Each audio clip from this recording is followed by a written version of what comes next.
بچه‌ها اینا که نیاجنی دوار دیدین همین طرف خونه را در همینجا معرکه می شود. امروز معرکه در همینجا.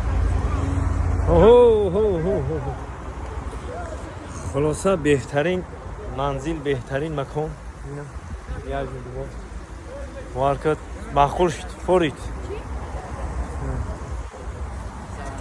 سلام علیکم. سوزه بچه ها تینجه کارو خوبه.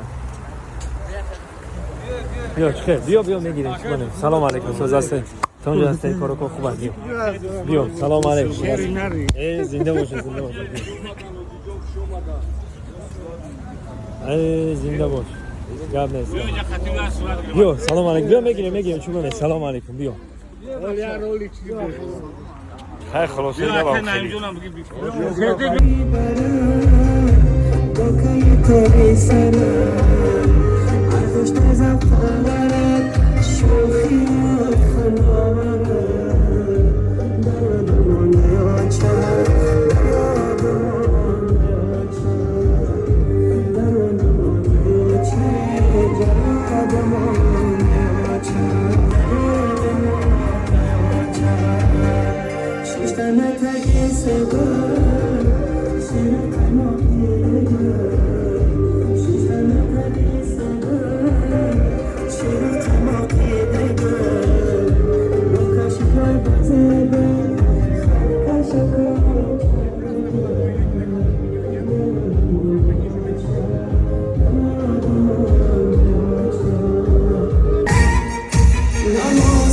شام شده است ما در بدره مردم سری بالینند ما پشتی داره ما همین صادیره ما را گذره علم های غریبی را با خود میبره ما همین صادیره ما را گذره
روز مبارک، روز فراموش شونده حیات شاهنشاه و ملکه امروزه ما. همه دستا را میبرداریم، یک قرضه بلند برای شاه و ملکه بزنیم.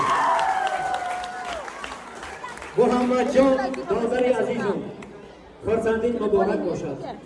میگم یک جوان شوق بین خلق بالا کرده سر، با سرافرازی پدر گوید که دارم من پسر. خلق گوید جان من آسوده و آرام باش، خاک گیری زر شود رحمت بر استاد و طلب. تکرار به تکرار خرسندین مبارک باشد و ما دعاگوی آنیم که در آینده در توی فرزندان شما انا همیشه خیش و تباران حق و همسایگان همه سرجم باشیم و در توی فرزندان شما خوشی و خرسندی کنیم. بازم توی مبارک باشد و عروسی نازنین دعاگویم که عروسی با پی و قدم باشند در خاندان داماد.